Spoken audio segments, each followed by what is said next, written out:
class. Thank you for being here tonight. I'm really excited. We're starting 3 magic words again from week 1 through to week 6. Hi everyone out there that's watching the recording. I'll be sending it to you tonight. So guys, I'll tell you a little bit of history. This book originally looked like this one here with a genie map on the cover. Okay, it's a very old book and it went out of print. It was out of print for many, many years and later came back into print with this cover with the mind, okay? Because consciousness is everything. And we're going to talk about that tonight. And I'll tell you the history. Years ago, nearly 30 years ago, somebody mentioned to me that this would be, if you ever get around, it was Tony Robbins. Does anyone know Anthony Robbins or Tony Robbins? I was listening to one of his recordings and he said, if you ever get around to listening to reading to a little book called 3 Magic Words That Will Change Your Life. So I tried to get this book, it was out of print, and I ended up getting one from England, shipped over to me second hand.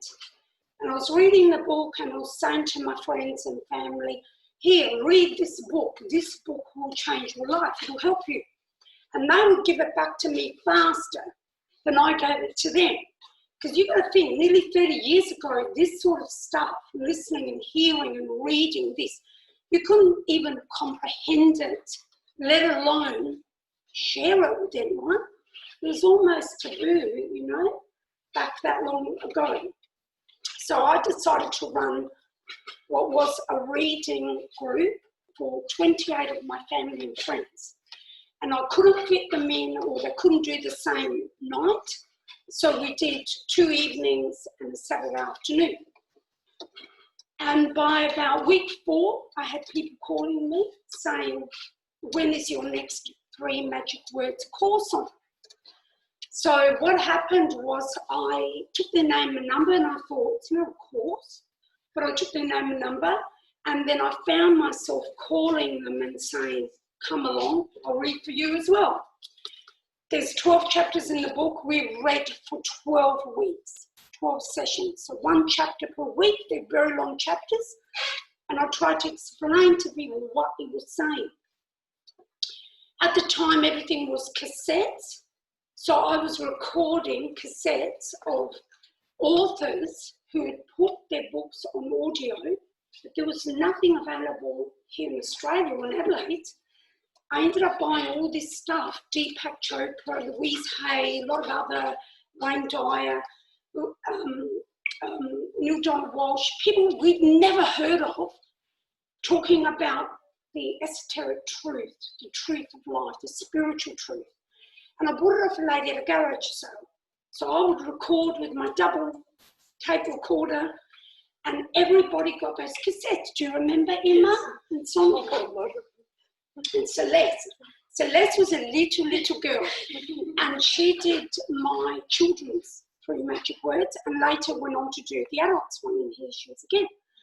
So that's how we started. We then went to reading a bit of the book and elaborating. Now I'm not going to read the book. I made notes and I'm going to cover week 1, the lock, chapter 1, and chapter 2, illusion, which is all about our thoughts and the way we think and feel. So I'm going to do that tonight. We're going to be looking at a little DVD before we go on the break. That's just the oven. Okay. So 3 magic words. And the 3 magic words, chapter 1 starts with the lock. And the lock is all about how we have locked our divine truth. It's locked within us and who we truly are and the creators we are and how we create. It is locked up within us. That's chapter 1, which we're going to be talking about. And the first chapter is the lock and the last chapter in the book is the key. And as you read the book, it conditions you through the chapters to accept the key and unlock the lock that you have put upon yourself. So this is what the book is about. And the 3 magic words are the key. And the key, the 3 magic words are I am God.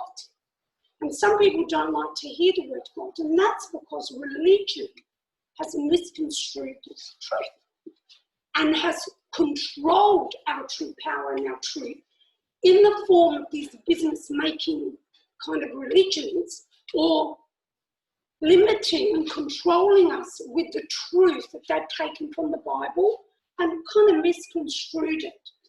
So we've been brought up in our own religion. I was brought up Catholic, and I'm really glad I was brought up Catholic, because at least I was taught about some entity other than my fall, my ego. And at least I have something, not nothing. But either way, the key is I am God, or I am spirit. Because God is spirit, light, love, limitlessness. So I'm going to read from the notes that I've made. And then we'll get an opportunity to share as well. Sonia's going to make that door. So in the beginning, we've heard this in the Bible. And the Bible is a manual for our life. You know, when you go and you buy a microwave, or you buy a computer, or you buy a TV, you get a manual with it, right? You get a manual. And the manual is a user's manual. Okay, when you buy anything electrical that's got a producer form, don't you get a manual with it? Because the manual is there to teach you and to show you how what you purchased can perform for you, can perform correctly for you. Well, the Bible, guys, is our user's manual. It really is. It's beautiful when you read it yourself and understand it, okay? So the Bible is our manual, and some of the things that I'll say, and some of the things that you'll hear that I'll send you Neville Goddard to listen to, he may quote statements from the Bible. So you've heard this before. In the beginning was the Word, and the Word was with God, was with light, was with love, was with spirit. And the Word was God. In the beginning was you've got to hear this and get it. In the beginning was the unconditioned awareness. Unconditioned, okay? Awareness, knowing. That's all there was. Unconditioned awareness of being, right? Not limited, not conditioned by anything, okay? It was pure love, pure light, pure spirit. And the unconditioned awareness of being, God, spirit, became conditioned, okay? It became something more than just its unconditioned self, spirit. And it became conditioned. I'm going to help you to understand how we got locked up. And it became conditioned. By, how did it become conditioned? By imagining itself to be something else, something other than itself. Why would God do that? Why would the energy that is light, love, and anything beautiful, heaven, why would it become something other than that? And it did this because it sought to know itself, to understand and to know itself. Because when you just are that, you are just that. You don't know anything different than that. Now, coming down into form, into man. Isn't it saying the Bible, God made itself in the image of the man, right? He's imaged himself, right?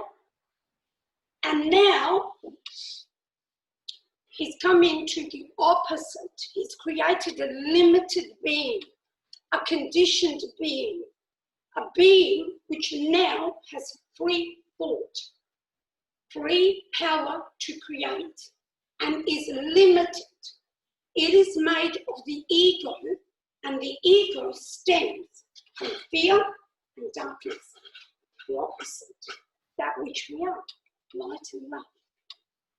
So God, the energy called spirit, light and love, sent itself into this game that we're in. You know, the Matrix, those movies out there, they're all about us. They're about truth. So we're in like a game, coming to know ourselves by going away from ourselves. And we go away lifetime after lifetime after lifetime, seeking truth. Okay? And the unconditioned awareness of being, okay, the unconditioned awareness of being is spirit, unconditioned, became that which it imagined itself to be. A form that now, through choice of thought and feeling, could experience that which it is not, in order to realize that which it is.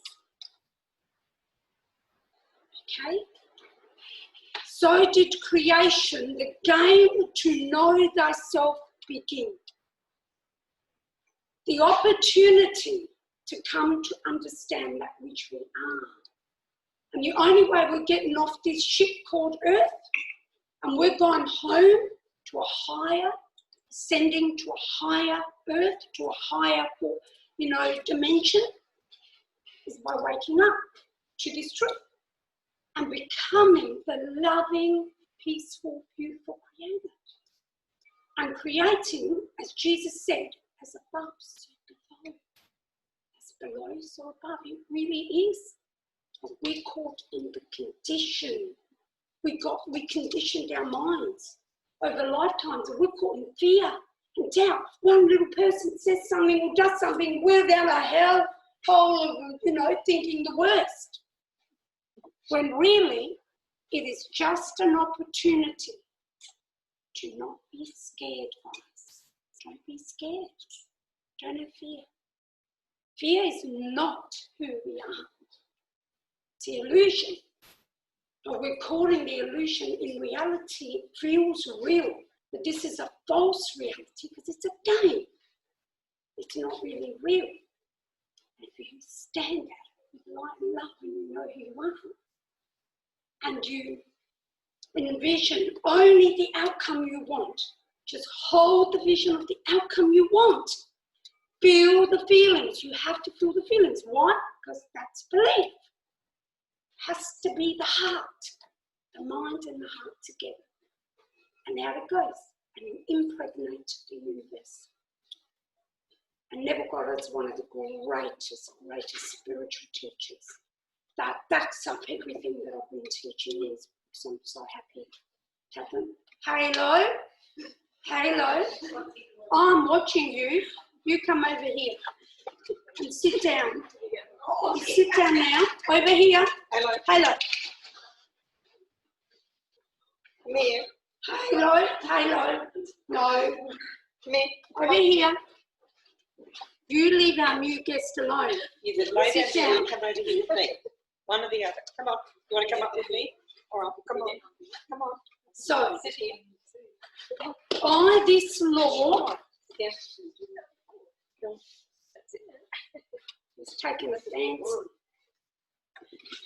So, by this law, first conceiving, okay?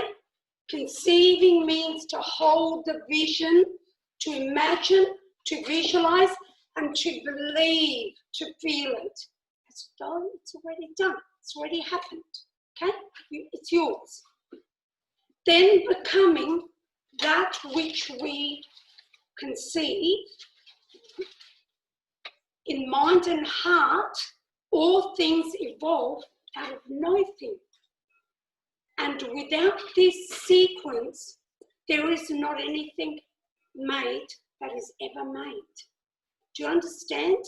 Everything you see in this room, every person you see in this room, every circumstance that you've gone through is part of this sequence of visualizing, feeling, and creating, manifesting, drawing it into our lives.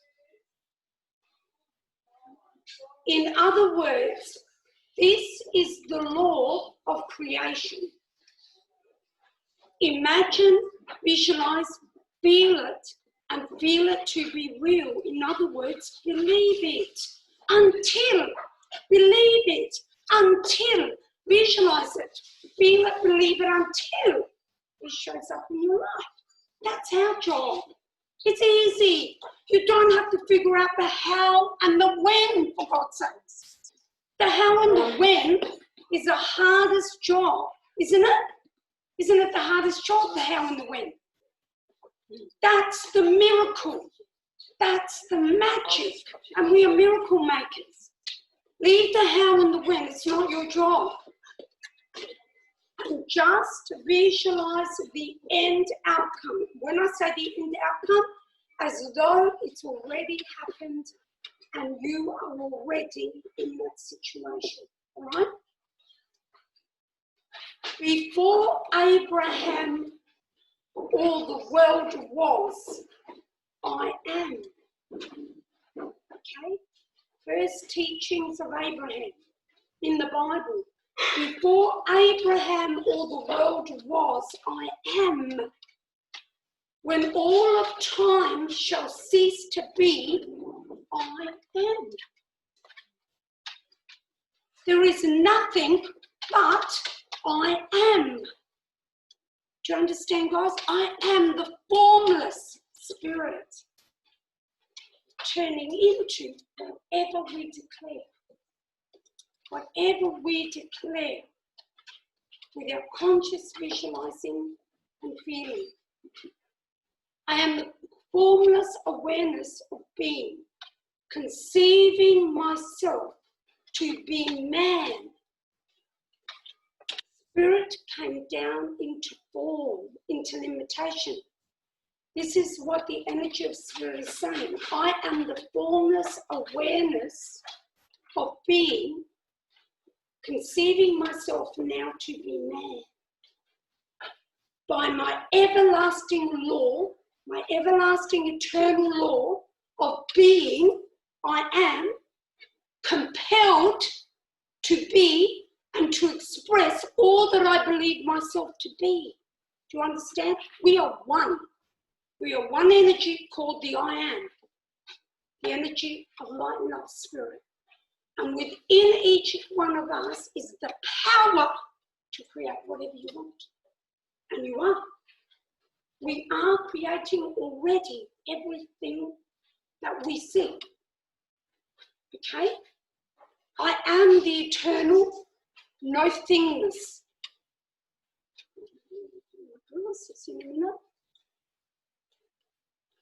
No thingness, because I am spirit, containing within my formless self the capacity to be all things limitlessly.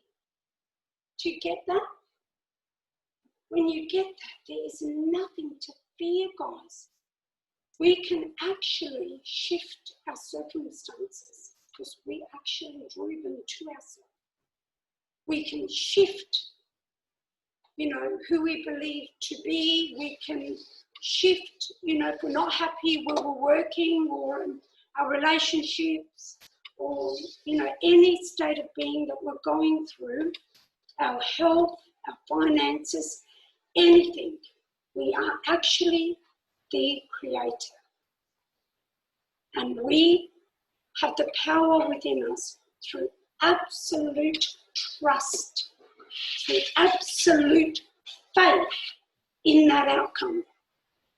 The unconscious mind, we might consciously try to do this, but then we're sending these unconscious negative signals to the powerful subconscious mind hold. So we've got to keep at it and trust. And when it's not showing up, we go, until.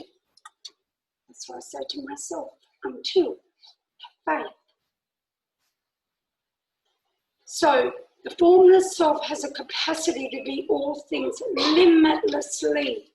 I am that in which all my conception, my belief, my thought belief of myself live and move and have their being, and apart from which they are not.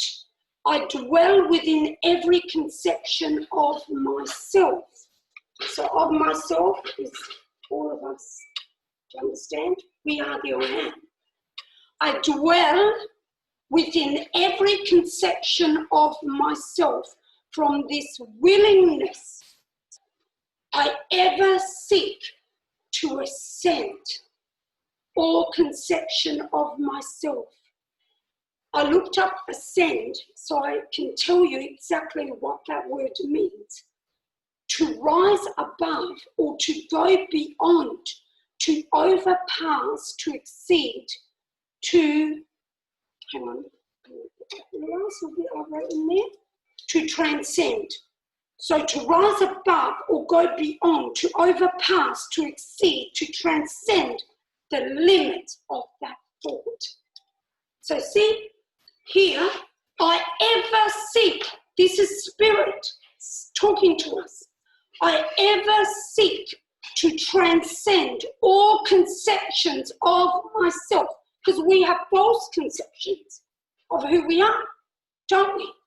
I was born to these parents. I had bad childhood. You know, everything was limited, you know, they were dysfunctional. So I turned out dysfunctional, what can you expect? You know, I went to this school because we had no money. I had very little education because of blah, blah, blah, blah, blah, blah, blah. That's what we do, right? And that's what we're limiting who we are. Don't do that. Don't do that rubbish. Don't. Catch yourself. Stop. Don't do that. You're not that. You say, I've transcended. I've ascended. And I am who I am because of my childhood, because of my past lives, because of whatever someone did to me. Beautiful, you know, whatever happened to me. Because it's brought me here. It's brought me to awaken to my truth. It's helped me awaken to my truth. So, I ever seek to transcend all conception of myself.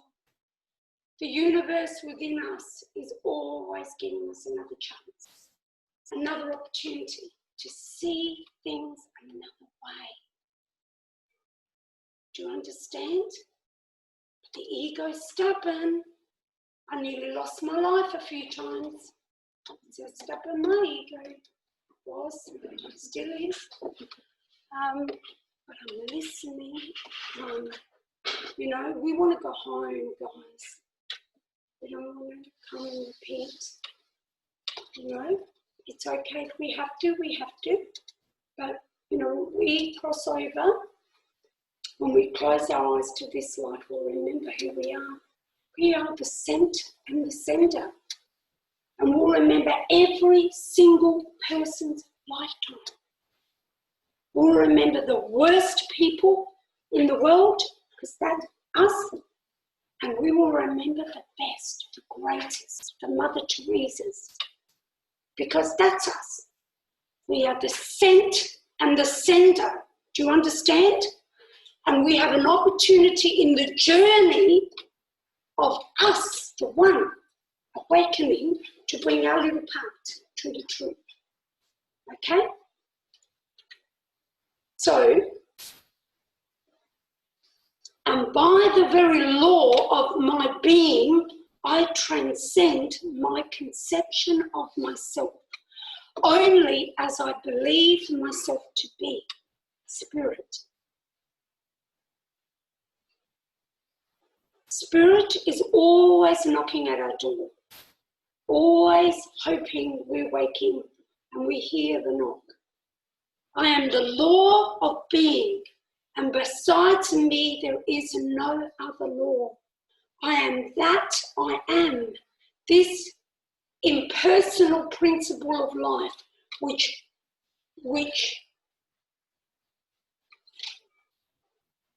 made and makes all things, is personified as spirit. This law, the creator of heaven and earth, is discovered to be man's awareness of true being, our I am. If man was more intuitively observant, he would not fail to notice in the readings of the Bible, our manual for our life, that the awareness of being is revealed hundreds of times throughout this literature. For example, just a few. I am that I am. I am hath sent me unto you. Knocking at the door, that sign, that opportunity, that bad thing that happens is really a good thing in disguise. And in hindsight later we go, I'm glad I nearly died. Oh, I'm glad I nearly lost my life. It took that. I wake up, I got it, you know. I have people that I see that say to me, I've had cancer twice, some 3 times, and they say to me, I'll do it all over again. They're healed, and they say to me, I'll do it all over again to be who I am today. They say to me, Ginny, you didn't know me before. I was not a nice person. And I say, I know, I've been there. I understand. See, our egos, be still and know that I am God. I am the Lord. I am the shepherd. I am the door. I am the resurrection and the life. I am the truth. I am the way. I am the beginning and the end. There's literally hundreds in the Bible. It's just a few. I am man's unconditional awareness of being. Spirit God is revealed as Lord and Creator of every conditioned state of being. 3 magic words, I am God. Look at that, genie. It's saying, what do you want? What do you want? You will have. Right? So, creator of every conditioned state of being. If man would give up his belief in a God apart from himself or outside of himself, as religion has taught, and recognize instead his true awareness of being to be pure spirit, love and light. God is within himself. This true awareness fashions itself in the likeness and image of its conception of itself. He would therefore immediately transform his world from a barren waste to a fertile, beautiful field, heaven on earth, as Jesus said over and over again. As above, so below. As below, so above. This is the law. We are, guys, miracle makers. But you know why we call them miracles? Because they're rare. They're rare. Miracles should be a natural, everyday occurrence.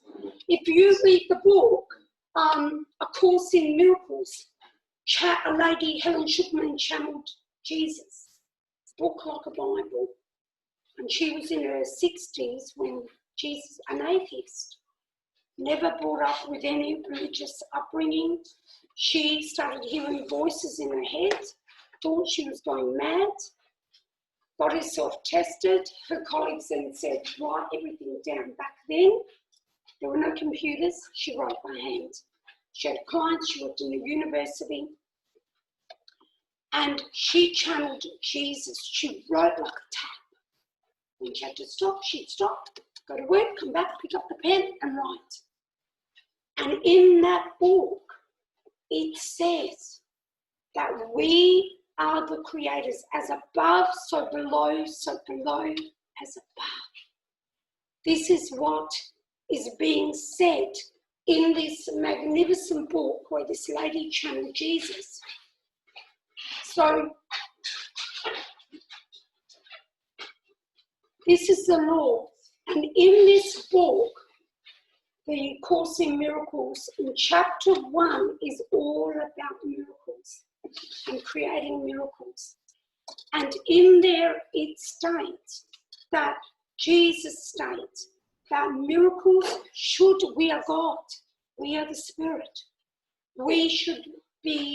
Miracles should be an everyday occurrence, but they're not.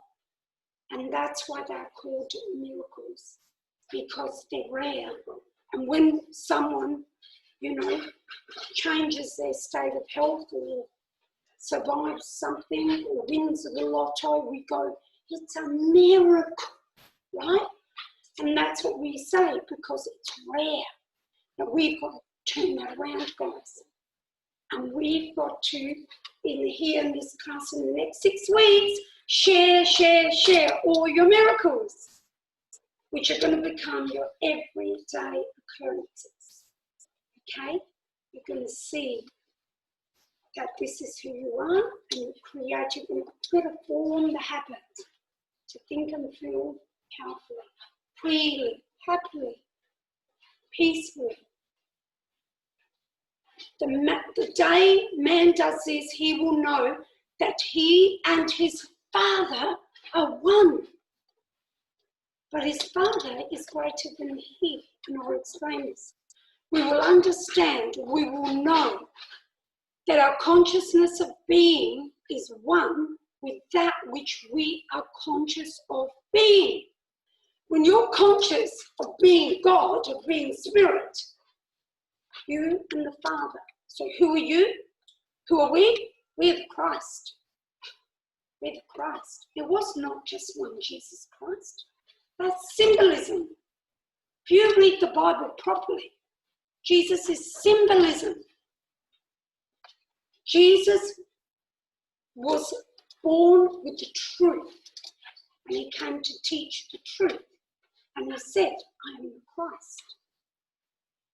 And he was known to say over and over again, the Father has sent me, and the Father is in me, and I am in the Father. And there's the Father in me who doeth the work. That's what he said. Every time he performed a miracle, there's a Father within me who doeth the work.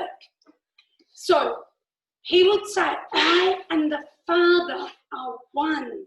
And there's the Father in me that doeth the work.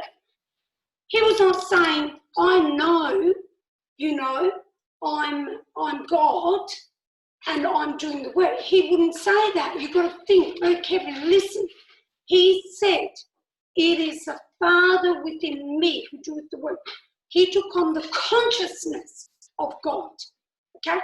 He was the soul, Christ. And we are the reincarnated Christ. He died so we could reincarnate over and over again until we formed what Jesus did, at oneness with the Father, and start creating your heaven on earth. Do you understand that, guys? You have to start doing that in the situation you're in at the moment with your own issues, your own concerns, your own dreams, your own desires, your own goals. Do you understand? That's what we're here to do. We're here to awaken to the truth of who we are. Okay? This course, 3 Magic Words, is a shortcut course, because I did it the hard way and nearly lost my life. So I want to teach you the truth and save you a lot of heartache, a lot of drama, a lot of broken relationships, a lot of, if you're willing to hear. And the fact that you're here, you're willing to hear, you have the ears to hear this. It's no accident you're here.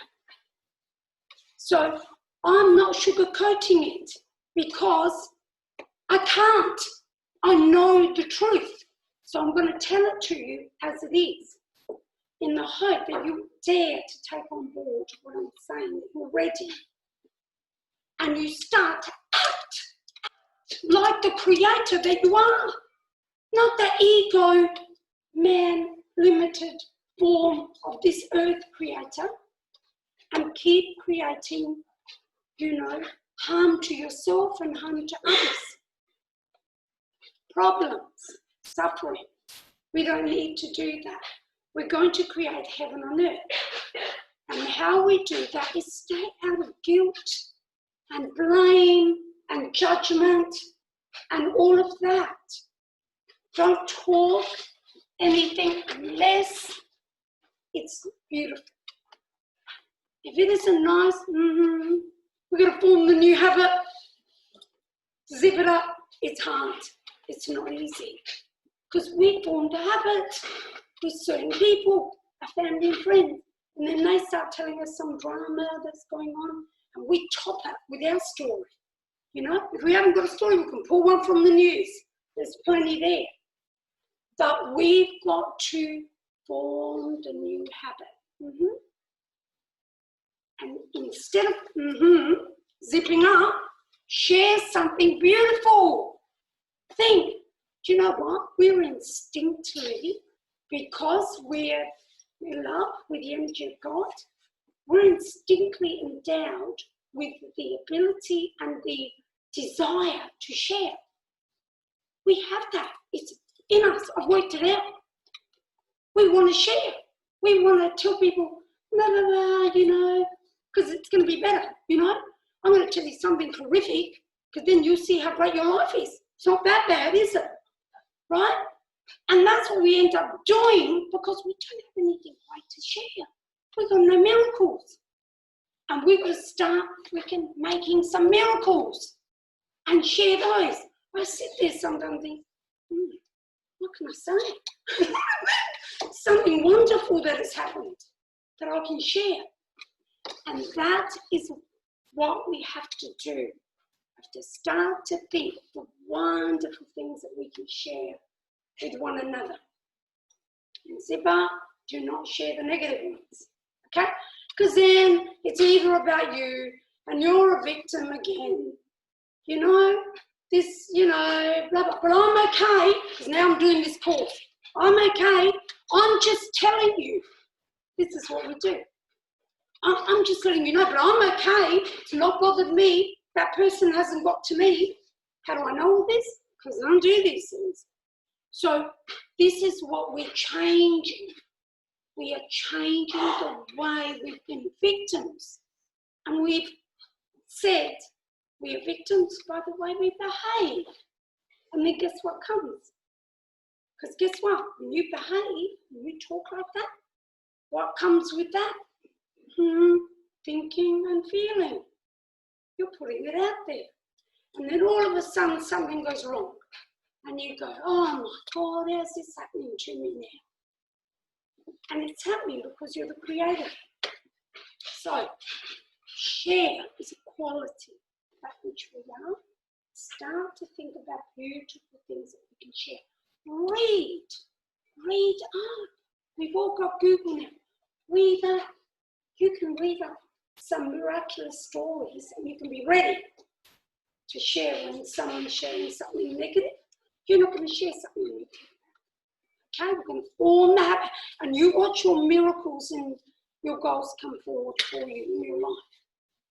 So,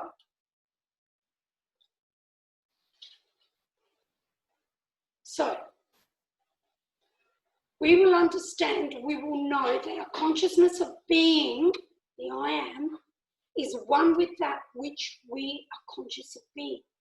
But that our unconditioned consciousness, God, is greater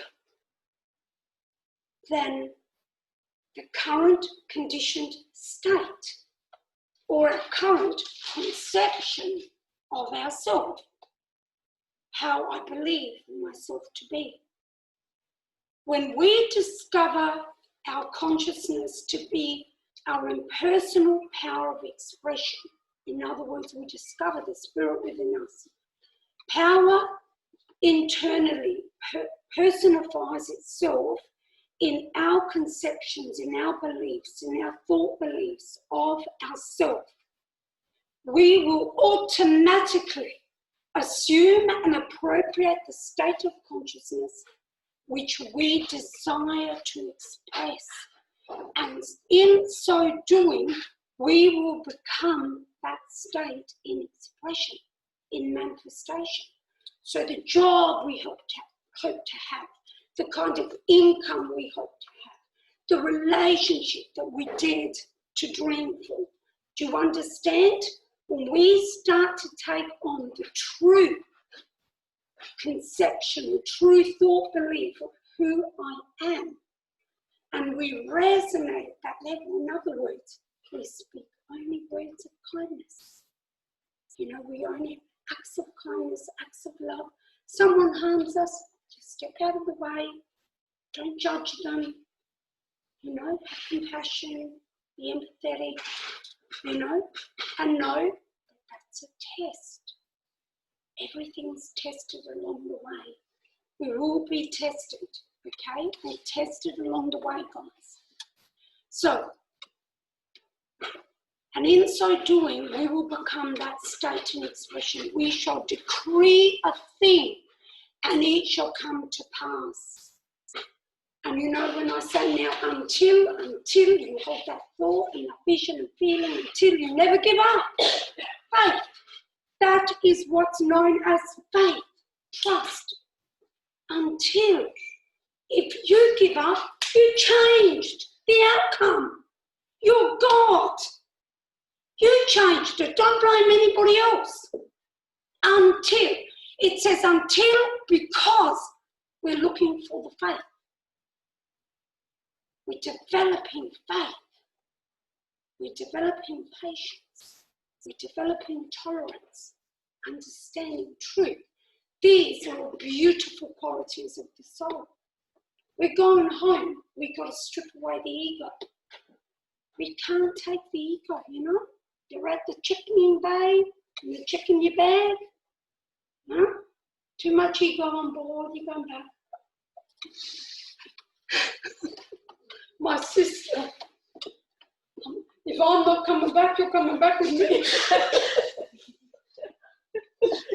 Why do you think I kick your butt? Because you're coming with me.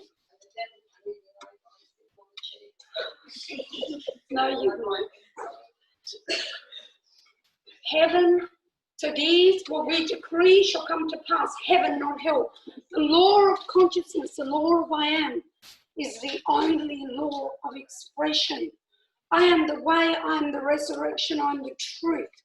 Consciousness, your mind, is the way as well as the power which resonates and expresses all that man will ever be conscious of being. Consciously claim yourself to be that which you seek to be and to have in your life. Appropriate, in other words, take on the consciousness of that which you seek. You know, we did these picture boards, or people do picture boards or picture books, okay?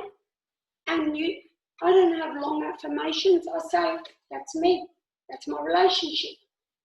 That's who I am. I'm in Christ. You know? Oprah, that's me. I'm a powerful world-renowned teacher. You know, I just say that I am. Mind thinks in pictures. It doesn't think in words. The minute you say something, your mind is forming a picture. So when you put that as your screensaver on your phone, on your computer, bing, bing, every time it comes up, it's gone to your subconscious God mind. And that's what I teach to do. You know, years ago, that took a long time to get through because we would have it on a picture board somewhere. You know, we'd have it in a book we never looked at. And now you can have it as your screensaver. And that's what I do. The minute my phone turns on, there's my life. I say, I haven't got time to pick the pictures. I say, it's my life. And I notice Jesus always just stands out. I say, I am the Christ, and the Father is in me, and I am the Father. So, I became conscious of being it. So, I'll go back a little bit. To be that which you seek, appropriate, take on the consciousness of that which you seek. Take on the consciousness of that which you wish to be. Picture boards. I became conscious of being it.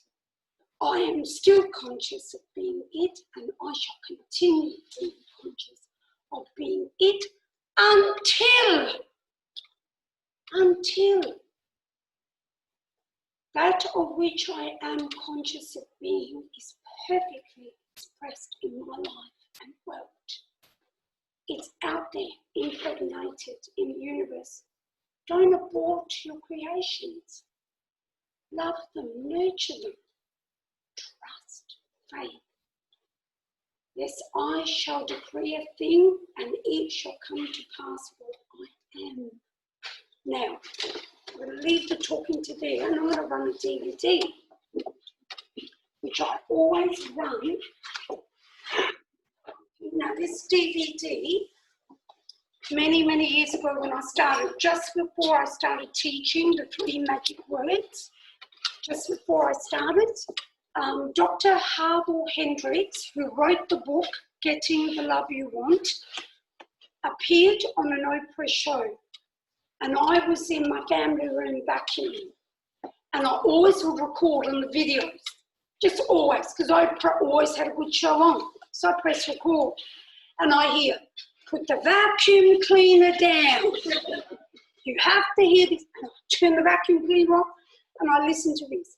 So I put it on DVD, and it's Dr. Harville Hendrix, who wrote many books, but he wrote this book with his wife, Kelly Hunt, on relationships, and they do couple counselling, and they themselves nearly divorced. And they wrote an amazing book called Getting the Love You Want. And they also wrote another book after it called Keeping the Love You Want. And this is what he says, and this describes block. So listen to this. I'm going to try and start up.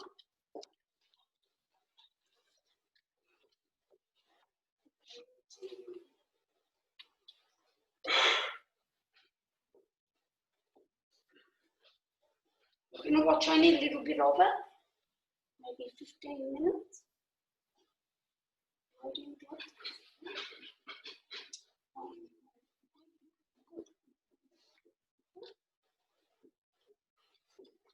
Sorry guys, I've got a little problem with the volume thing here.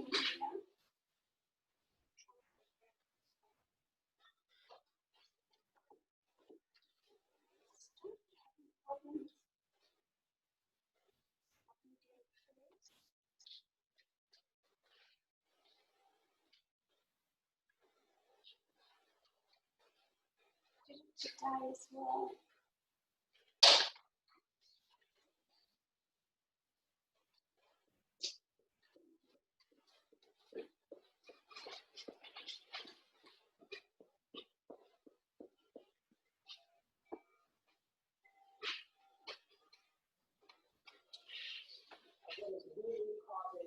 Pain and conflict in the marriage. These groundbreaking tools and techniques, I believe, can also help you understand.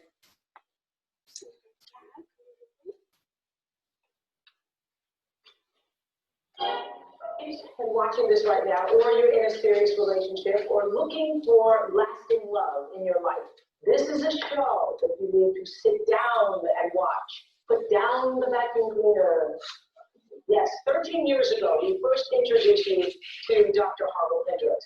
I think that he is one of the best therapists we've ever had on this show because he really knows how to help couples get to the core. I mean, there's a deep-rooted reason of what is really causing the pain and conflict in their marriage.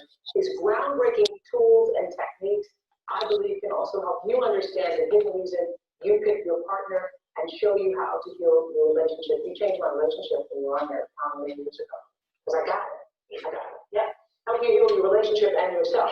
It really is a whole new way of looking at your marriage. His best-selling book, which really has become a classic, is called Getting the Love You Want. I can't recommend it highly enough. It has just been re-released, so it is very much available.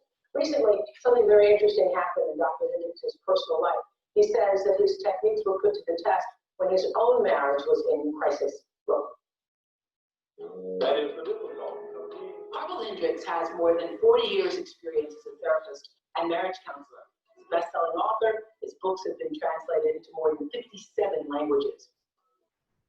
But only 4 years ago, as Harville was helping to save other people's relationships, his own marriage to Helen LaKelly Hunt was secretly falling apart. There was a growing awareness of a slow erosion of our connection. The tension in the home is somewhat acceptable. The added tension of being public figures talking about love and happiness of the home made it doubly acceptable. We knew so much marriage theory in our heads, but didn't know how to feel it in our hearts. With their marriage on the brink of divorce, Harville and Helen made a dramatic and difficult decision. They withdrew from public life to heal their own relationship. Today they say they have a whole new marriage. I think the main thing that out of it all came a marriage. Beyond my dreams. It's like, wow, I get to live with her. And it's sort of different from feeling way back, years ago. It was sort of like, I have to live with her. It's like, I get to live with her. That we went into the valley of the shadows of death together and climbed up to the other side. I think we're beyond it. Okay, now wouldn't you want that for yourself? A beyond a dream marriage. Harville's wife of 20 years, Helen LaKelly Hunt, is also here. We're happy to have you here with us. She's Harville's partner and in life and work and has co-authored 4 books with him. How did your marriage end up on the brink of divorce? I think we were writing about conscious marriage, but we were unconscious that we were putting our energy into our family. We had 6 children, a blended family. We also had these burgeoning careers, and we thought we were doing it. But without putting energy into the personal side of our relationship, and emotional erosion took place until it reached a crisis. And what was the crisis, Helen? Well, I would phrase it that there was a split going on between what the public looked like and what it was like at home. And Harville and I knew every marriage theory, and we knew Imago backwards and forward, but we didn't know how to know it in our relationship. And Imago is a form of couple counseling that suggests that marriage is therapy, that you become healed not by the therapist, but by your relationship, your primary love relationship. I know, that's changed my relationship because, and you all, if you get it today, you will see that you end up drawing to yourself. It's almost like, it's unbelievable. It's like an electrical current. Everybody draws, and think about this in your own life. You draw to yourself the partner that most can reflect and help you to heal the wounds of your past. Yes. And your issues from the past come up over and over and over again with your significant other. And you don't recognize it because it's disguised in marriage. And that's what you're going to see with these couples today, where they actually got it. You begin to figure out, oh, where have I felt this feeling before? And you just somehow end up drawing to yourself the person who can most bring up all your stuff. Yes, it's like you know unconsciously what you need, And if you knew consciously what you know unconsciously, you wouldn't want it. Right. But because you And meet it's the person, disguised during that romance period. guys doing the romance, and then the issues that were met in childhood show up in the marriage. It's like, my God, is this the person that I married? But it is the person your unconscious chose because the purpose of marriage is to finish childhood. Okay. Now, see, a lot of people didn't know that. A lot of people think the purpose of marriage is to live happily ever after. And you will live happily ever after if you finish childhood. If you finish If childhood. you finish childhood. Okay. Coming up, then inaccessible talent.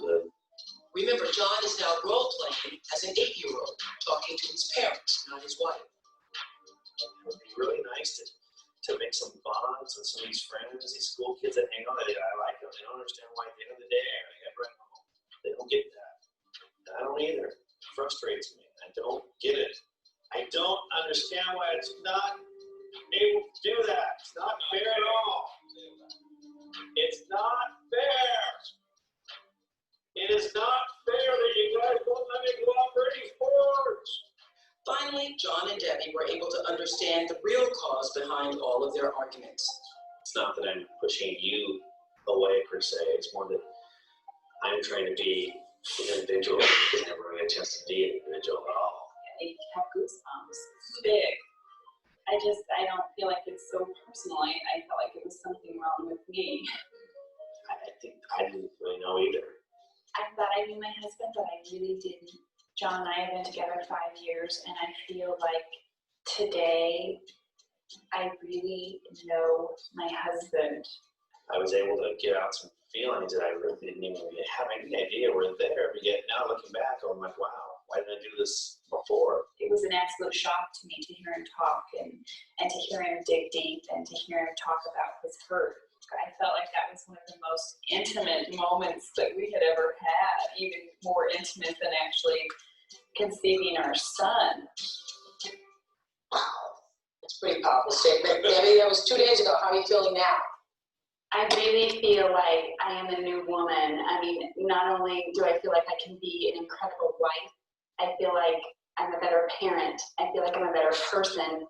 And I really feel like for the first time I understand myself. It really makes me laugh to think, how could John possibly understand me when I didn't understand me? What happened here, Dr. Hendricks? Well, what happened here, and in my view, is that both partners in this relationship began to move from outside themselves to inside each other into the validation place. Yeah. And even got to the next deepest level of connection, which is an empathic response. Because not only did they understand the sort of inner workings of each other's mind, but began to experience inside themselves what it must feel like to be the other person. When we come back, it was an emotional moment when John learned something about Debbie he never knew before. We'll be back.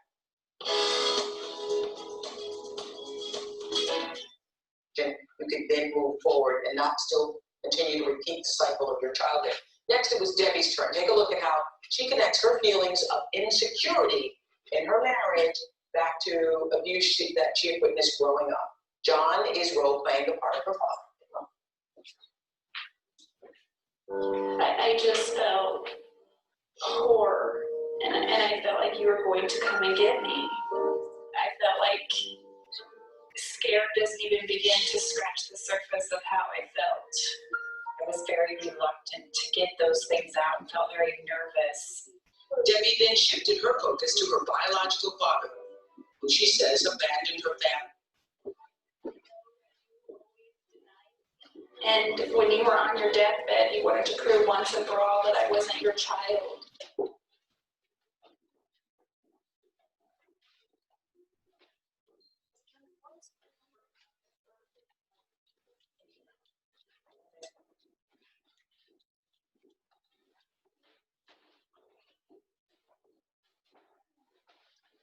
My daughter put us on an online belly dancing class, and she came here and did something with her chords, and ever since then, I don't know what is going on.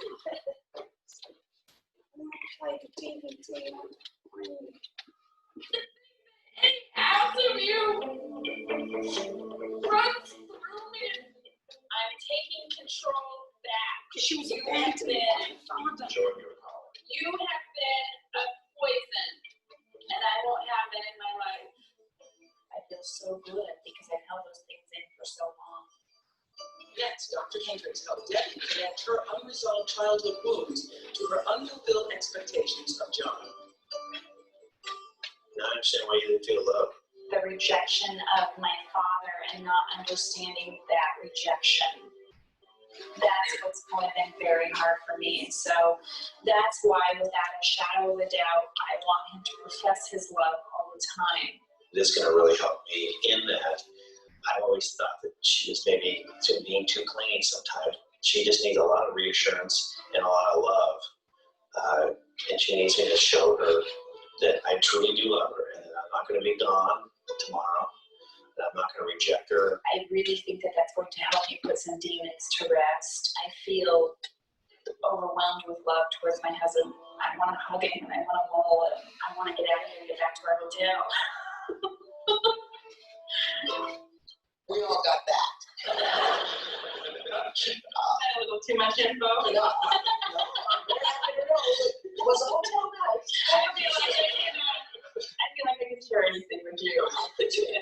So did you all get that though? That when John is not affectionate towards Debbie, it makes her feel unworthy, unloved, rejected, just like when you were growing up. That's why him taking off the ring would be like your father walking out of you. Correct? Yes, Yeah. when he took off the ring, I really felt like he was done and he didn't want to be with me and he wanted to look like a single man, but he didn't have the guts to say, you're not the woman for me. That's exactly how I took it. Yeah. And what connected with you in that process of Debbie sharing, opening up that way? It was amazing. It completely made sense. It connected everything, the trust issue, and I feel like if I start to fall back into something like that, I can clearly have something to remember and focus on. But didn't you know that about her father? You must have known she was abandoned by her father, right? I did, but I guess I didn't know that it was, I thought it was so long ago, kind of like my stuff. Yeah. It was so long ago that it really didn't affect us now. And boy, I'm sure it was wrong. Yeah. Isn't it true, Marvel, that until you heal the wounds of your past, you continue to bleed? Absolutely. And And you bleed in areas that you don't even know you're bleeding. You bleed as a workaholic, you bleed as an alcoholic, you bleed as a person who always appears to be needy, you bleed as a person who is distant, shuts down themselves. Right. You're bleeding. Right. Like in childhood, what happens, and this is sort of the centerpiece concept in imago therapy, is that something gets split off from you. You lose some part of yourself in the womb. And then you fill it with all the things that you were talking about until you refill it with yourself, which you can only do in a committed partnership where you do the dialogue process. And that's why you know that if you're in any relationship that you have fallen in love, that you've personally chosen for yourself, that relationship is in your life to help you heal all of that stuff. Yeah, that's the amazing thing about it, is that that's in your life to help you heal that somehow it's nature's reparative process to bring us together with that kind of romantic energy that we get bonded enough that we will then go through this process in order to reach the empathic level. Yeah. And this is what the real spiritual process is about. And one of the reasons why I like your book so much is because I, over the years, have done, every kind of interview there is possible with couples and so forth. And the mistake that people have made is they think that marriage is to live happily ever after. And not to heal the wound. Yes, right. Because Erica Kane did that to the public, I think. As the world turns, all my children, people think it's about living happily ever after, which I think it was packaged differently. If everybody would just tell the truth about it. Really, you got the pretty dress and the whole big thing. You're stepping into a life to heal your wounds. Maybe not so many people would do it. Well, it's, I really am happy to hear you say that, because when you think of marriage as that, then it's like, well, that's just a sort of self-centered thing. But it's the byproduct of the fact that marriage is a healing process. Yeah, and when you think about it as a healing process, it makes you a better person, makes you a better parent. Marriage then also becomes a means of healing the world. Right. Because every time you have a better person with more empathy, they become empathic for the world. Their children grow up feeling empathic and whole, and their children then will not engage in violence or But the experience reason depression. so many marriages fall apart is because people get frustrated, I think. You get stuck in the frustration because this isn't what the picture It's was. not in the your picture. head. The picture in your head, nor the picture in the culture about what it's supposed to be. But the real picture is you're marrying to heal. Marrying to heal each other's childhood wounds, to grow into your wholeness and to become a contributor to the transformation of society. Okay, now let's meet Rosita. So, I can get those out. Thanks, Doreen. There. So, my beautiful ones, did you hear that? Did that resonate? Did that make sense? Guys, did that make sense? So you see, your unconscious self, your God self, your spirit, draws to you. Whether you get married or not, we get in relationships, right? We get in partnerships, we get in a relationship. And whether it's a relationship, with I have people who have said to me, that's it, I'm done. I've had 3 failed relationships. I'm never getting in, marrying anyone or getting into a love relationship again. And what ends up happening is they end up, all the conflict that was not resolved in the relationship, in the partnership, in the marriage, in the marriages, then starts to play out with the children. Because the universe, God's spirit, is always going to give us an opportunity to grow, to evolve, to heal. Did you hear? It's nature's restorative way, to bring the right person. If you knew you'd run 100 miles, you wouldn't pick that person, It ends up being the control freak again. You got rid of a control freak, now you've got another control freak. I hear this sort of thing all the time. So if you knew consciously what you knew unconsciously, you wouldn't pick that partner because you're going into drama because you don't know this truth. If we knew this truth, then we'd look at it differently. We'd go, okay, I've got chemistry with that person, right? We don't go ahead in a relationship unless there's chemistry, unless we feel a connection with that person. So if there's chemistry, we go, wow, my unconscious has attracted this person into my life, even though he's had this and that and whatever, But, I've got chemistry with this person. Against my better judgment, I'm going to go forward with this person. But I know why. Because my God is calling this person for my healing. And then we're not going to be so ego-driven to be stubborn in the relationship. We're going to communicate more patiently and more openly.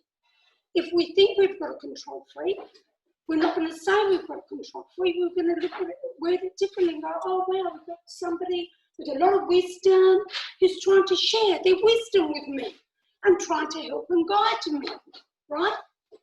We'd look at it differently, but we don't have this truth. We didn't have this truth. So marriage and partnership is an opportunity to complete our childhood. It's to complete how many childhoods? Who knows how many times we're coming around again? It's the same life. So where we leave off in a past life, we have to have the certain parents that can then help us grow to adulthood and become the people the adults that can take up where we left off in the past life, and attract the relationships like we did in the past that can help unlock the lock. Because in the womb, when we came into conception, we locked our divine power and truth up. Every time we came across a feeling that our mother was carrying, anything negative, the dark, the dingy feeling in the womb, anything negative, because we came from light and love. The minute we feel fear, we tried to lock. We tried to push away that feeling, and as we did that, we locked even who we are. And then we got conditioned to become who we were in a past life, or very close to that, and we took off again. I had a past life regression 15, maybe 14 years ago, because I had gone into a relationship that wasn't great, and I thought, what is going on? Why do I keep attracting these kind of people? and I was working for Diane in the bookstore at the time, Cosmic Pages, and there was a man, an amazing man that come from London, and he was doing these regressions and living here in Adelaide. He was an elderly man, and he did my past life regression, and you don't completely fall asleep, but you're kind of in a very relaxed state. It's like almost like hypnotherapy. And I was in there, and I was sitting in a chair, and he says, you know, on the count of 3, he does all this, and then he says, on the count of 3, you're going to be where you were in the past life. And he counts 1, 2, 3, clicks his finger, and I'm there, and I see myself as a nun, dressed as a nun. And there's rocky terrain, and it's very, very cold, and I can see the big cathedral. And he says to me, where are you? And I say, I'm in Spain. And I just say it like that. And I'm thinking to myself, at the same time, I'm thinking, like, I just said I'm in Spain. And he goes, what can you see? Tell me what you can see. And I said, it's very cold. It's very, very cold and rocky terrain, and there's a big cathedral. And he said, what are you wearing? And I looked down, and I'm dressed as a nun. And I said to him, I'm a nun. I'm dressed as a nun. And he says to me, okay. And I think he asked me my name as well. And anyway, I ended up bringing other things up, and which all are relevant to my life now. But you know what? When I drove home, I got in my car with the Faith number plate. I rocked up at my home. I drove into my driveway, and when I went to put the key in the house, and I walked in on there, oh my God, I live in the church, and I love and adore Jesus. And I was left at the doorstep as a little baby of the church and raised by the nuns and became a nun. And I was drawn. People would come to my house and say, you're very religious, aren't you? Because I had so much Jesus, Mother Mary, everything. Some people used to come to hide things because I think, they can't handle this, I hide it. And people go, you're very religious, aren't you? And I was going, why do they say that? I just love Jesus. What's the matter with them? Now no one says that because I live in the church. And the church landed in my lap. Everyone here at the auction for the church came here to buy the church. I came here to buy the church, but I didn't have enough to buy the church. And I still said, I saw myself living in this church. I just saw it and knew it. And then it got called in at a lot more than what I had and what it could have sold for. And I bought it 6 to 7 months later for the money I had, which was a lot less than they had got at auction. They wore their buyers out, and what they did was 2 brothers were fighting over this. They developed the whole block and built houses around here, and then they were doing this up to sell it, and then 2 brothers with their wives decided they both wanted the church after they'd renovated it and changed it to living. And they were fighting over it, and the father and mother and the other brothers took them to court because they were holding up as a business for, developing properties. Took them to court. And the day I brought the church was the last day that the judge had declared they had to have signed it to someone. And the only other woman who was going to buy the church and offered them the kind of money they wanted, which was a lot more than the auction price, she was going through a divorce and she wasn't settled. And she couldn't sign on that day. How would you have ever worked out that how and when? No, those circumstances. But they worked out because I declared that this would be mine. that this was already mine. I stopped looking for any more houses 6-7 months. And I remember where I was when I got the call. And I knew. And I knew. And that. And I bought this for a ridiculous amount of money. Because guess what? That's all I had. And they had to take it. And they were going, well, can you give us a little bit more? And I'm there. My sisters will remember. I said, all right, I'll give you another 1,000. I didn't know where to get $1,000 from. I was divorced, a single mum. I didn't know what I was doing. I rang my sister, I'm selling my jewellery. Do you want to buy some of my jewellery to make another $1,000? And I got it for just one extra $1,000. And they said, okay, just sign here. I signed. And they said, well, we'll call you a bit later. And they called me. And it was done.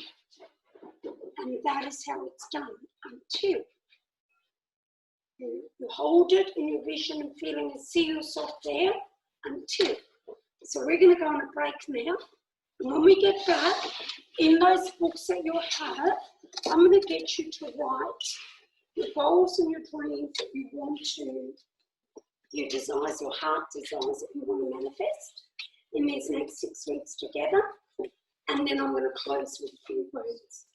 Okay, my darlings, let's go and have a beautiful break together. Okay, so now in your little pad and pens, in your little pads, I want you to write what you desire to attract and create into your life in this now. You know, now in your life. You don't have to put a time frame on it because remember, we're going to visualize and feel it until. And then I want, you know, people like Elvira to share. Because she was doing this workshop and she created amazing things. Yes, that's why you're back here.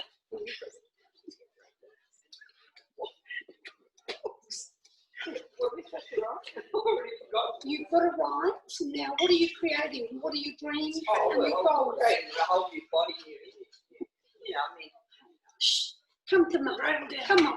Come here. Good boy. Good boy. Okay, roll your goals, guys. Paper.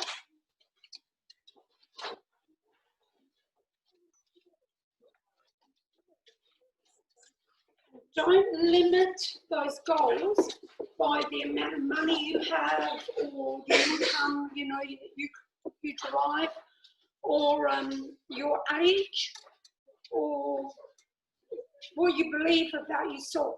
That's negative. Don't do that. Okay?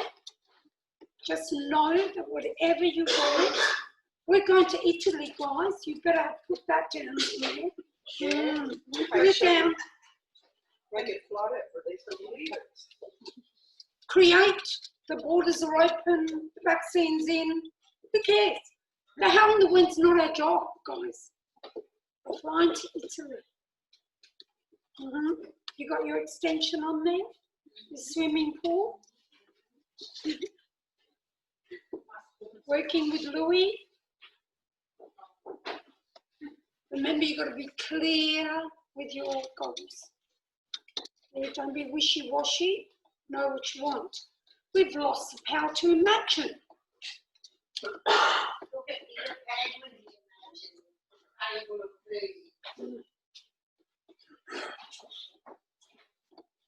Come on. And imagine for others as well. Imagine yourself healthy, happy, abundant, wealthy. You don't have to work out how. How much income do you want per month? Put a figure there and let the universe work it out. It's not your job.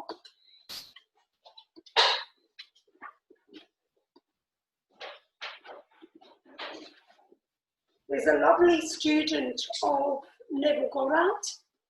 His name's E.I. Locker, and some of you have received his interview, and I'll send it to all of you this week. And he says that, back in the day when Neville Goddard was teaching him how to create and teaching this truth, visualizing and feeling, within a few weeks, he attracted $25,000. And $25,000 then, he says, is equivalent to $250,000 today. And all he did was count money in his head and imagine that amount of money. He just kept thinking. He didn't know how, didn't know when, and it came. And then he kept working with this philosophy of visualizing and feeling, and he wanted a dance school. He was an Arthur Murray instructor. He wanted his own dance school, and he had it within 2 months. And he became a multi-millionaire. He had over $3 million. I'll send you the interviews. There's 2 interviews. Over $3 million. And back then, back in the 60s, that kind of money was equivalent to $1 billion today. And he had it in a few months. And he was one of Neville Goddard's amazing students that he shared a lot of his stories in his books. So you're only limited by what you say and what you're not declaring for yourself.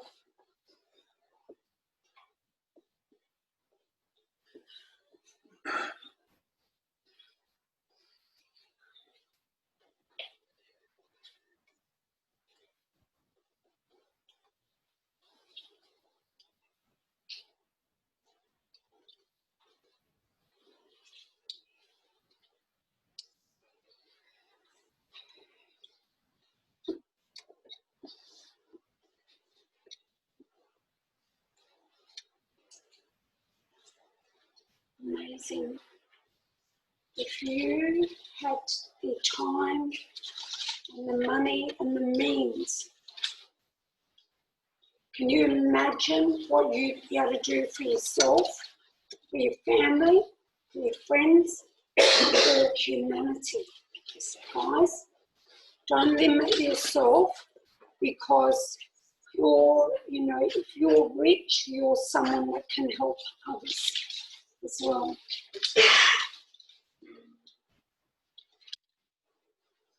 So dream big, guys, at home. Make your list. We're going to make these things manifest.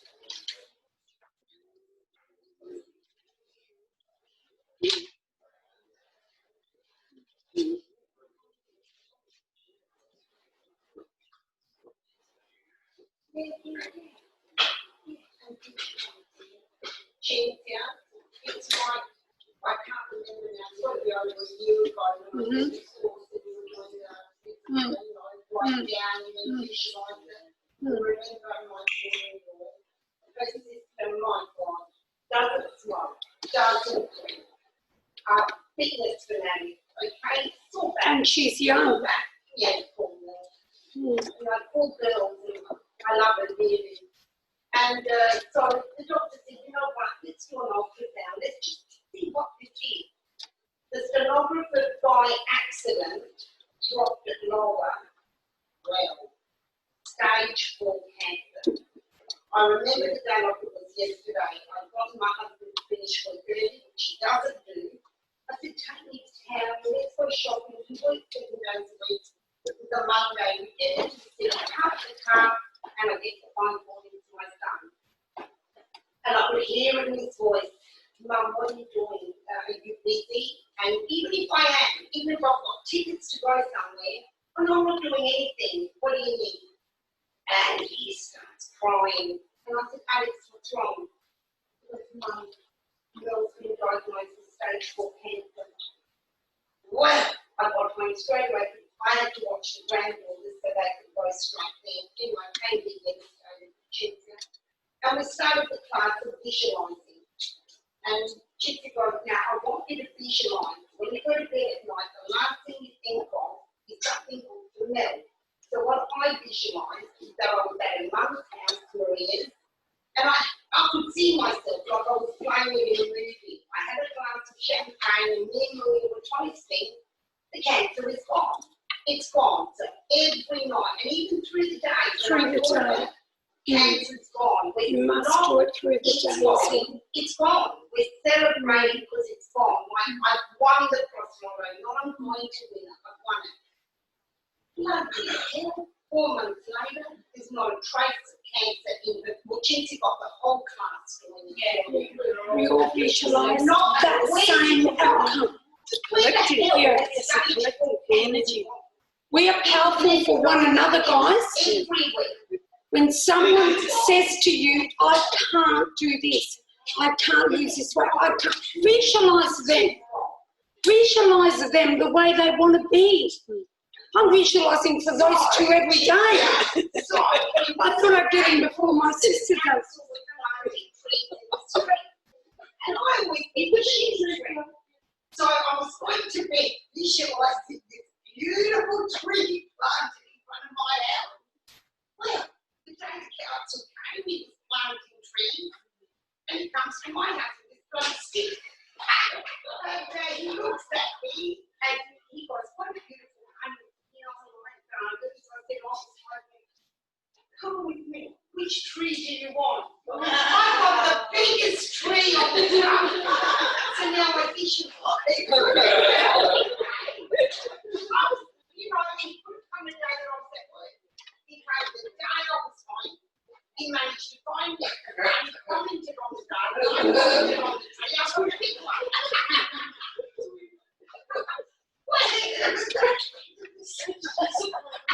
This is no accident. No accident. Not that you see it happening. It's already happening. It's already happening. And you know what? After those two, you know, it is possible. It is mind over matter. Oh, Vera, that sounds like it needs water. Can you have a look at the back? Just pull the top. Yeah, thanks. So you can take it out. How are we going, guys? Are you happy with what you've written? Beautiful.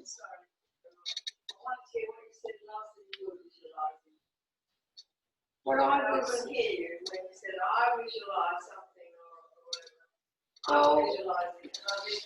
yeah, I was saying.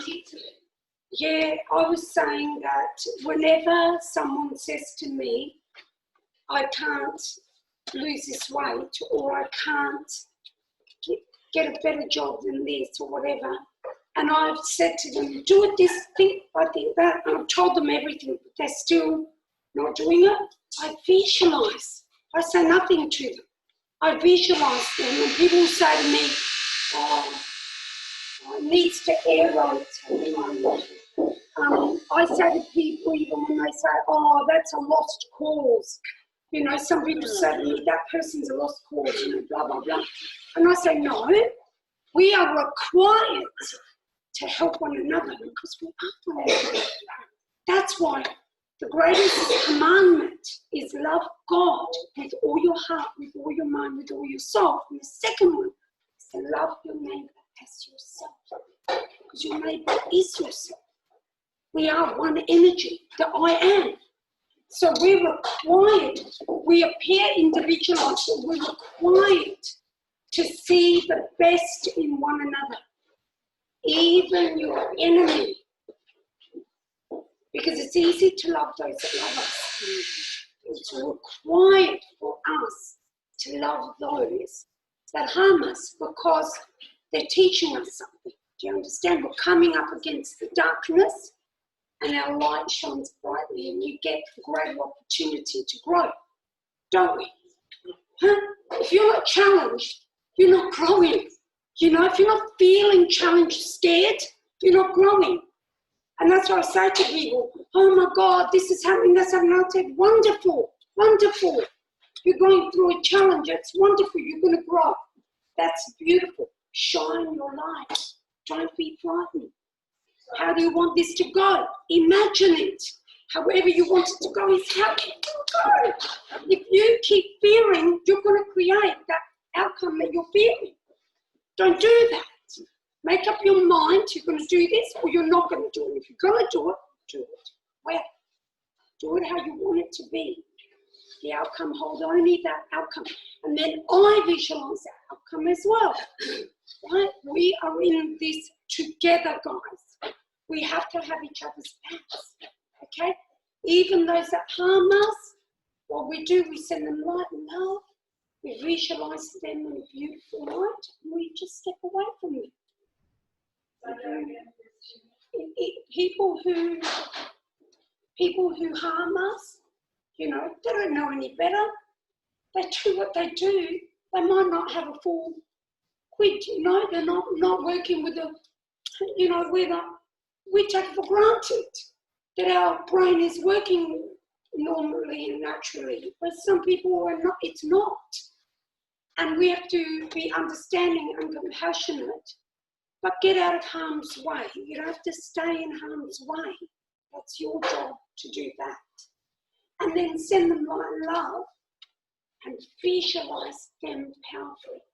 I can share with you, it's recorded, but I'm sure Adam won't mind, but I'm going to share. Adam and I separated 18 months ago, and we went through a hard time.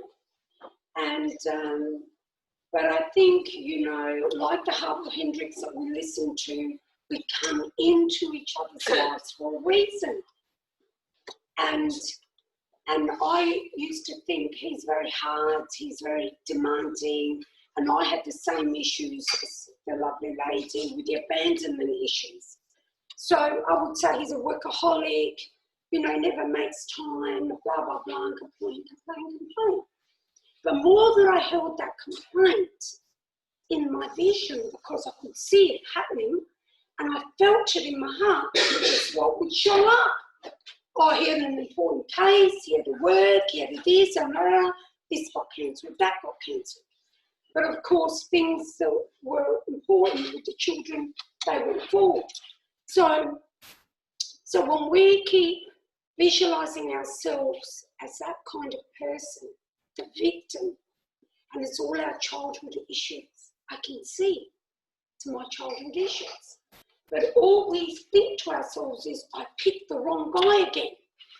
Or I picked the wrong woman again, you know? It started off okay, but now look. And that's how we end up justifying our bad behaviour, okay? Because we don't know any better. If we knew better, we'd do better. We don't know any better, we end up that way. And it becomes very emotional for us because this is our relationship and it's bringing up all our stuff from childhood. So it's very, very emotional. And they end up being, you know, we end up being the mean person in the relationship with them, and they end up being the mean person in the relationship with us. So we've been apart 18 months now. And in being apart, I guess we've both had time to reflect, and we've both had time to grow, right? And I've been teaching more faster, these short, fast track classes. And, you know, when Adam first left, I mean, he wrote me something the other day, and he says, funny how we both see it differently, because we did a catch-up dinner. And I said to him, you left. And he said, I didn't leave, you pushed me out. And anyway, we're talking, see how we see it differently? I feel abandoned, and he feels pushed out. He had to go, right? So we were talking, whatever, and I'm there, wow. And when Adam left 18 months ago, I have to tell you, because I've got massive abandonment issues. I couldn't sleep in my bed, sleeping on the couch, all lights on, like fear, getting in the car, going to look for him, ringing, abandonment, massive abandonment issues. And so I started listening to whatever I could listen to, meditations and these things overnight. keep them on, in the hope that I'd wake up, not fearful in the middle of the night.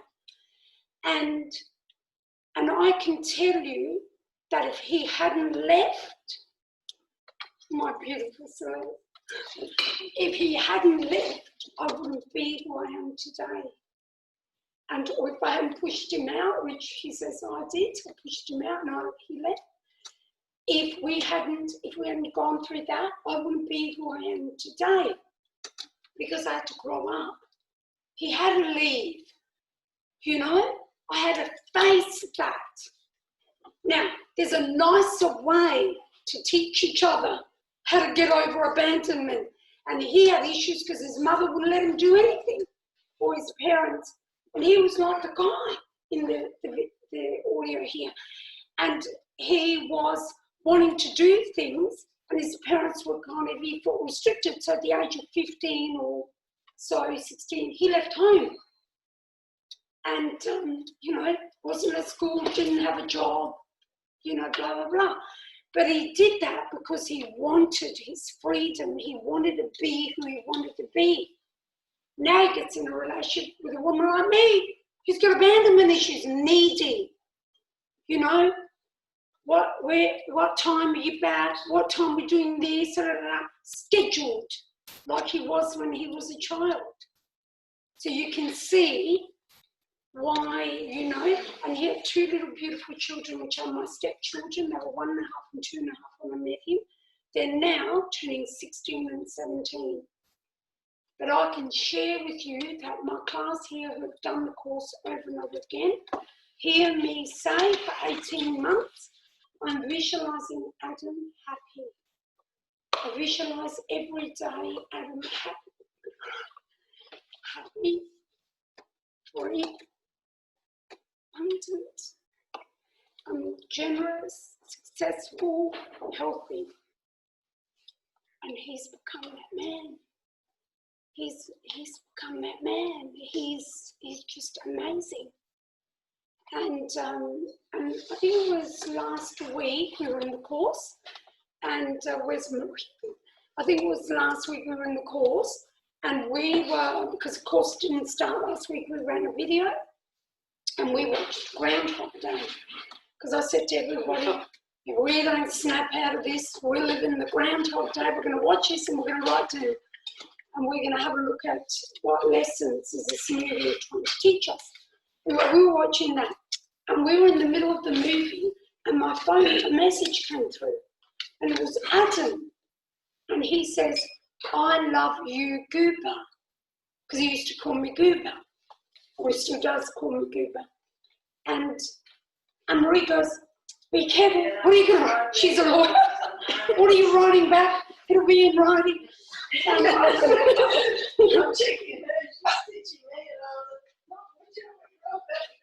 and I'm there, wow, Adam never ever said that, never once said those words.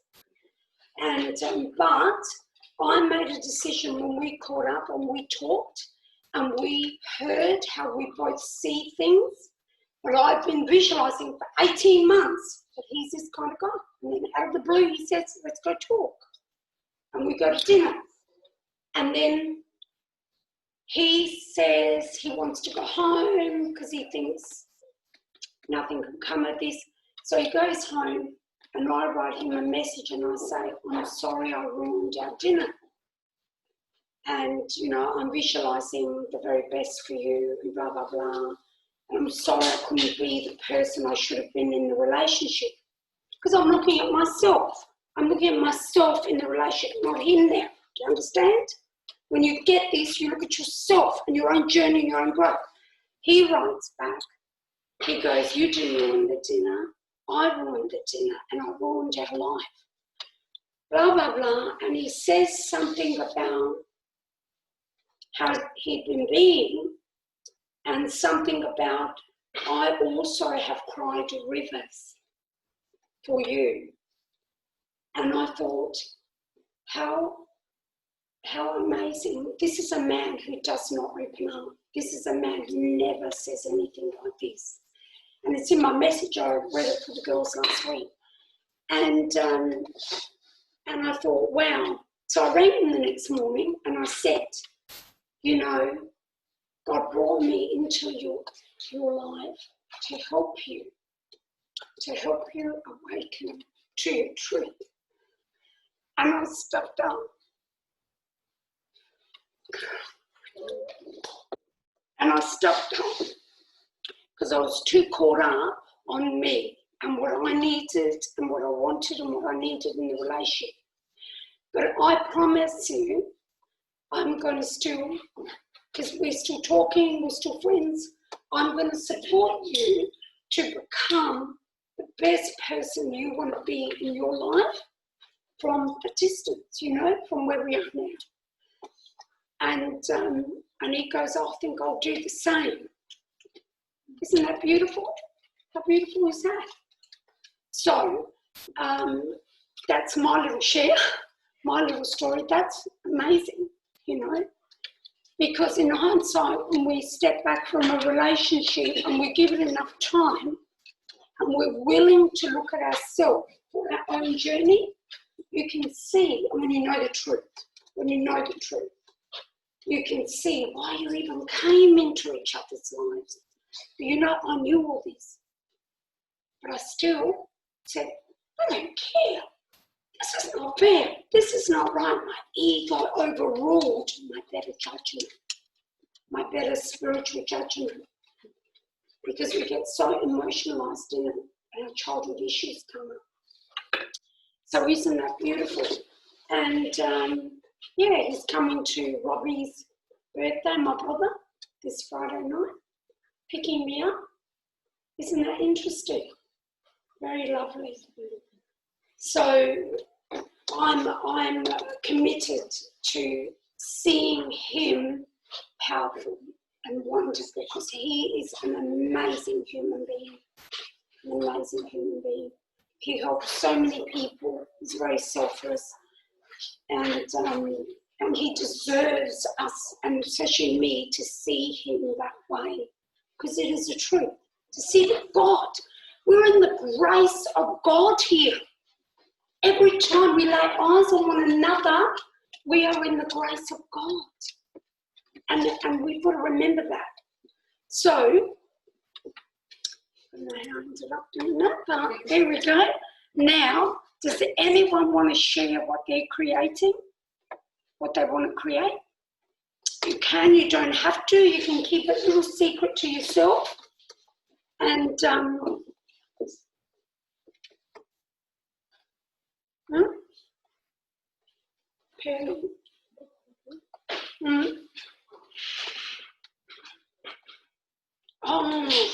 we can pause. You want me to pause? We're going to get a few people to share, but we can pause.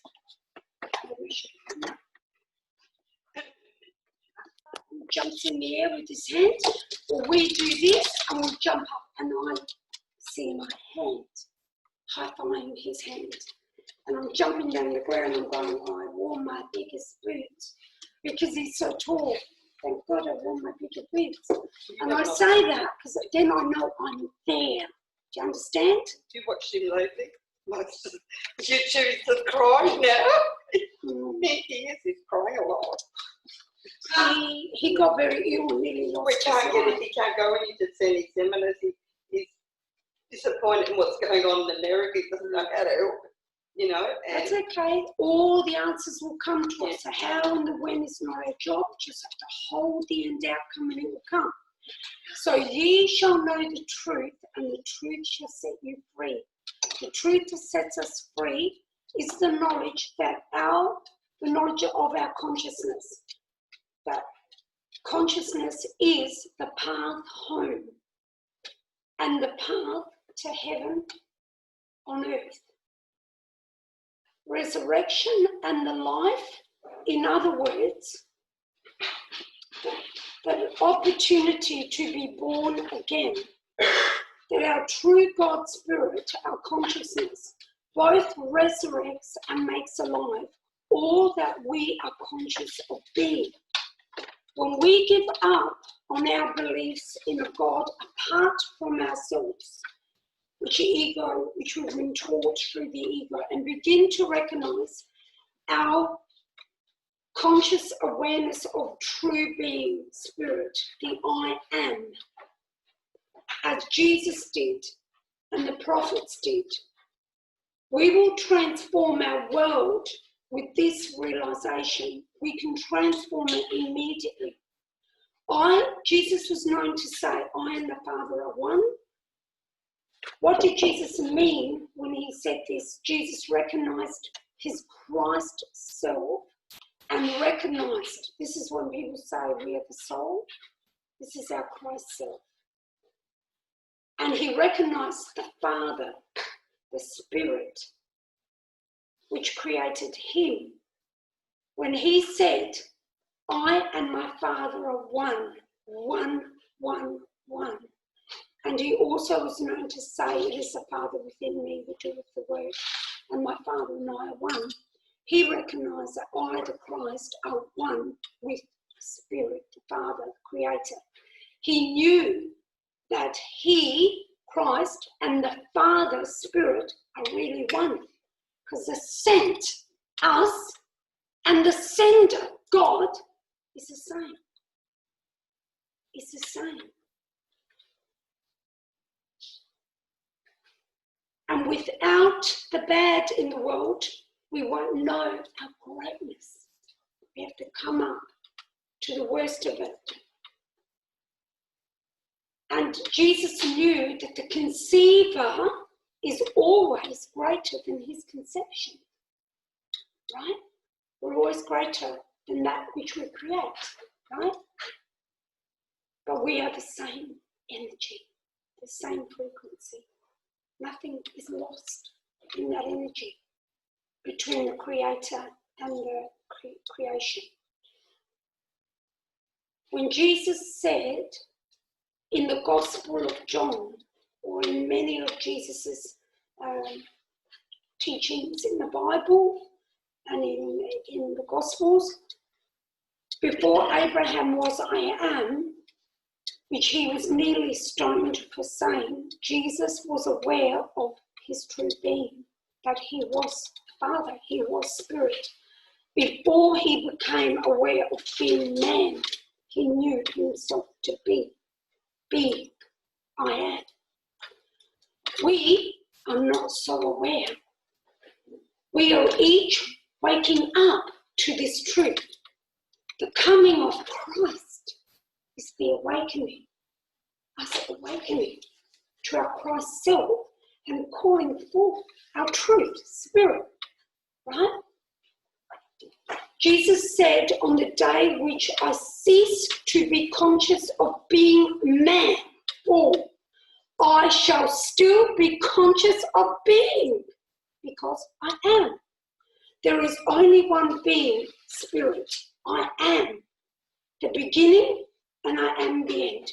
This means as all conceptions of myself begin and end in me throughout the eons of lifetimes, I, the formless awareness spirit within me, remain forever. I am.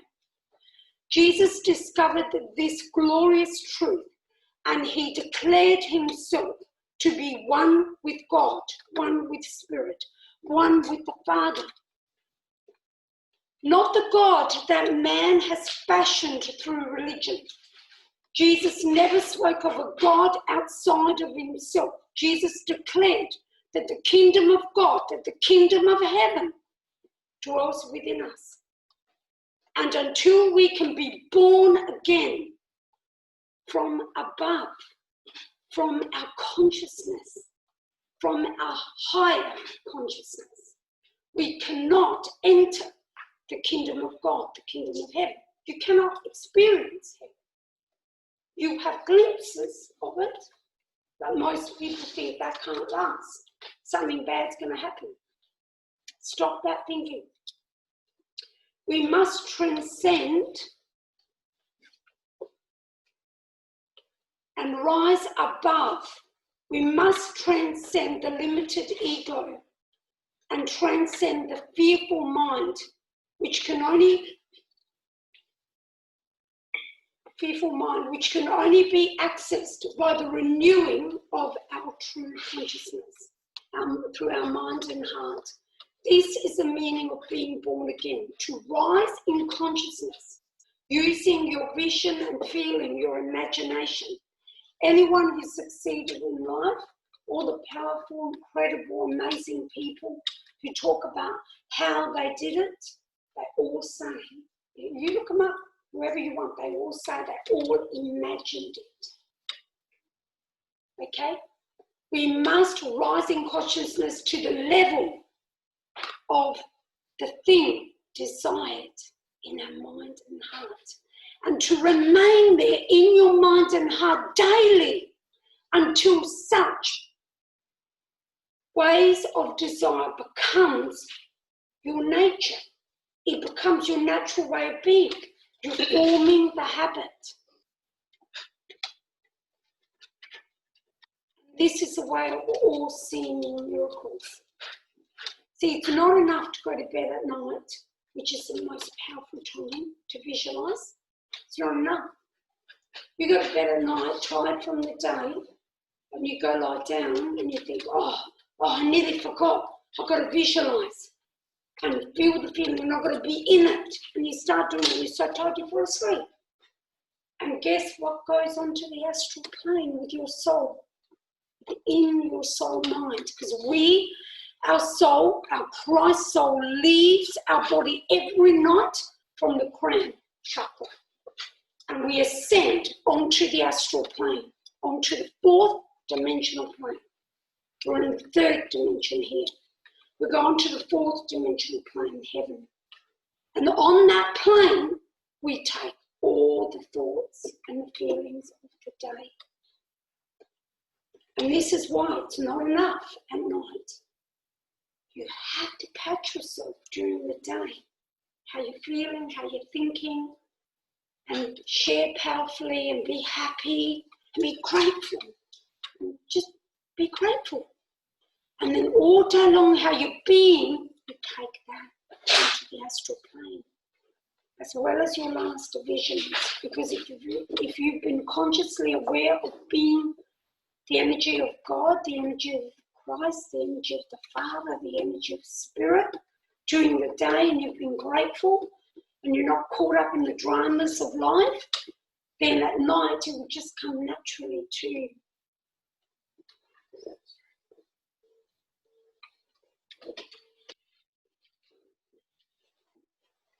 We are dissatisfied, I'm just closing up now. If we are dissatisfied with our present expression of life, then we must be born again in mind and heart. You cannot serve two masters, guys, or opposing states of consciousness at the same time, spirit and ego. Taking your attention from one state, ego, fear, darkness, placing the intention and attention on the state of spirit, light, love, limitlessness. Be happy. Just visualize yourself happy. You visualize yourself happy and the world happy and the virus is gone. You die to the one from which you have taken it from. And you then live and express the one with which you are now united with. Kill off one of your states. You have to kill it off to be born again. Do you understand? So you do this every day, bit by bit. And practice makes perfect. And practice is the mother of all learning. This is why you are all here tonight. We are all here tonight.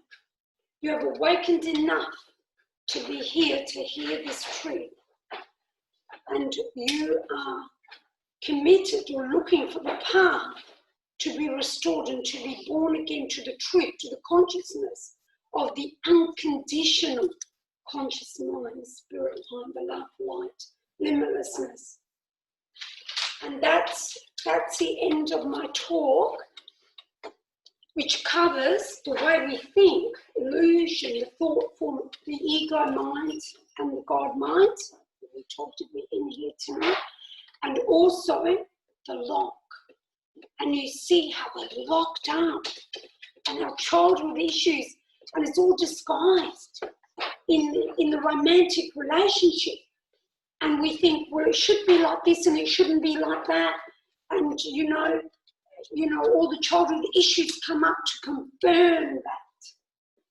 And really, it's an opportunity. It's always been an opportunity to wake up to who we truly are. And we were given incredible people in our life. You know, and that's something I said to Adam. I said, God gave me you, your beautiful soul, and I stuffed up. And but I'm aware, and from afar, I'm going to support you to become the best person you can be. And I said to him, and I'm creating myself as a billionaire. And I said, so you're going to be well off. And he said, I'm looking forward to being a kept man. So, yeah. So thank you all for being here. Thank you. Thank you all for being here. See you next week.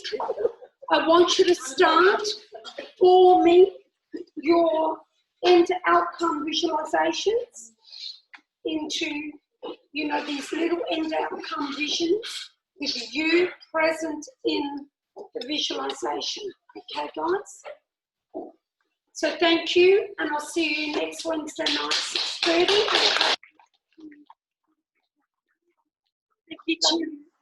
Love you all. Love you too.